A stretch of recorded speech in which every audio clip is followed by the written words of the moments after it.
I'm so excited to share Seesaw with you over the next 2 weeks. Seesaw has been a transformative tool in my own teaching, and I think it will be a total game changer as we embark on virtual learning this fall.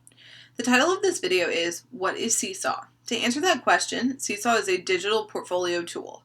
Seesaw has many creative tools that allow for student voice and choice in how they show their learning. Seesaw also functions as a parent communication device. I've thought a lot about how to explain to you what Seesaw is and why you might want to try it. I've decided that there's no better way than to show you the student view. I'm here in my virtual teaching test class, and I am logged in as my test student, Bonnie. I've assigned this class several assignments that I want to show you just as a preview of what Seesaw can do.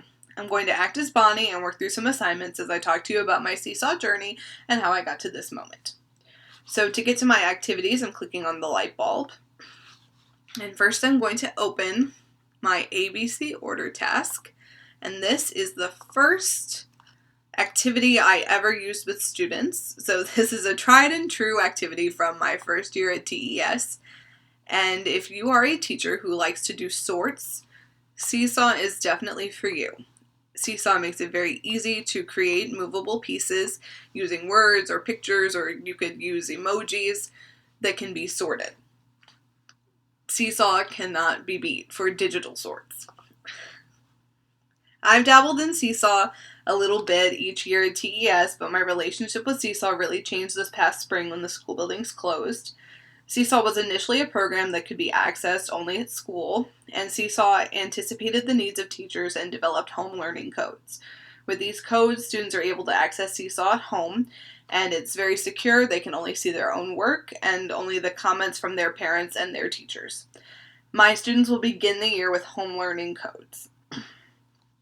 At first, when the buildings closed, I searched the activity library for lots of things that would help to reinforce first grade standards, so things like this animal needs sort. And I would assign about 5 activities a week to my students, and as they completed them, I'd give them feedback and maybe put a little Bitmoji sticker on them. Just fun work to continue with our standards. But then after a while, our expectations as teachers changed, so what I needed my students to do changed as well. I needed my students to be able to access the work that we were assigning as a grade level team. So instead of cute, fun work, we moved to something a little bit more practical, and that stuff that used files that my team and I already owned or we had made. So this reading fiction graphic organizer is something that we use a lot in school. And using Seesaw, I was able to put in the story that they needed to listen to, and then they could follow the directions and use the tools to answer the questions on the graphic organizer. And because Seesaw has so many different tools, I had students express their learning in a lot of different ways.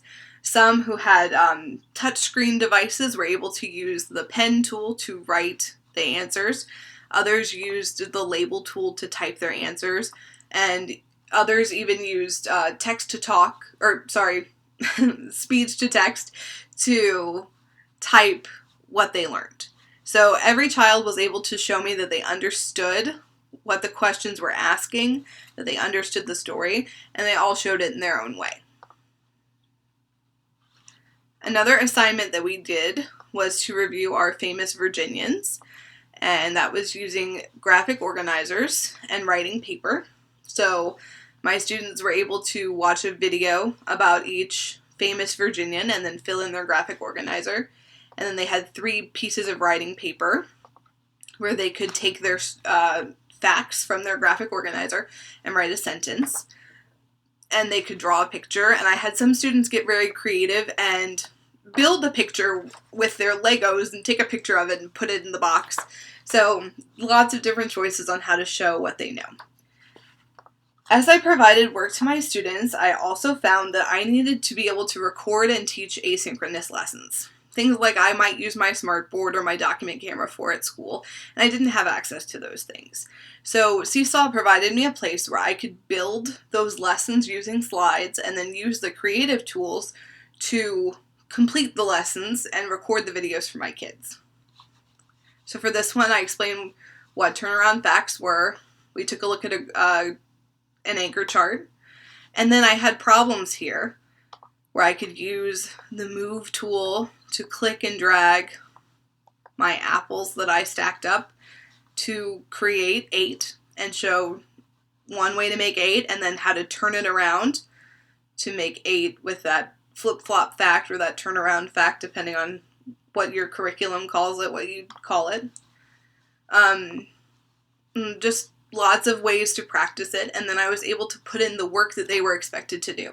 So this comes right from our Origo curriculum. I downloaded it from our Origo site, the student journal page, and I was able to put it in and demonstrate what their work would look like, so that when they went and completed this work in Seesaw, they knew what they were supposed to do. So just like I would do in class, I was able to do because of Seesaw and give that asynchronous learning opportunity to all of my students.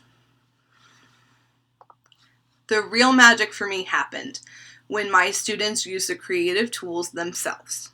So clicking this big green add button gives students all these different ways to share their voice at any given time. This spring, my students sent me photos of their work, videos of themselves reading, drawings of hearts and rainbows, and sweet notes about how much they missed me. But the most incredible notes came from a student whose family was not able to help her with her work. She would click on this note, and she would type to me what her problem was. She would ask a question about what she needed or what the password was for a website, or she would explain what she didn't understand about a lesson.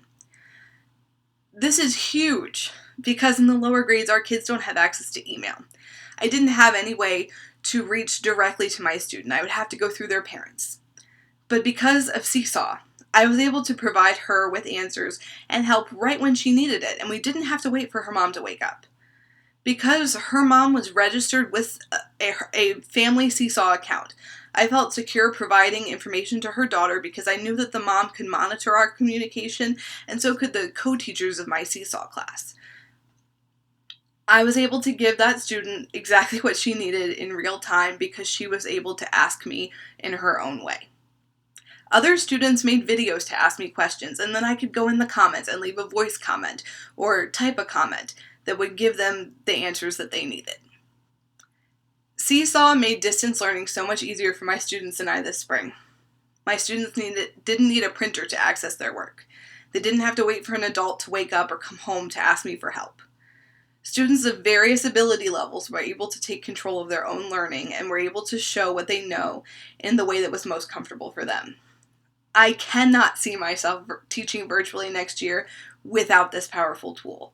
And I'm so excited that Seesaw is making it easier for us to embed this powerful tool and all of its content in our learning management system. I look forward to sharing more about Seesaw with you over the next 2 weeks.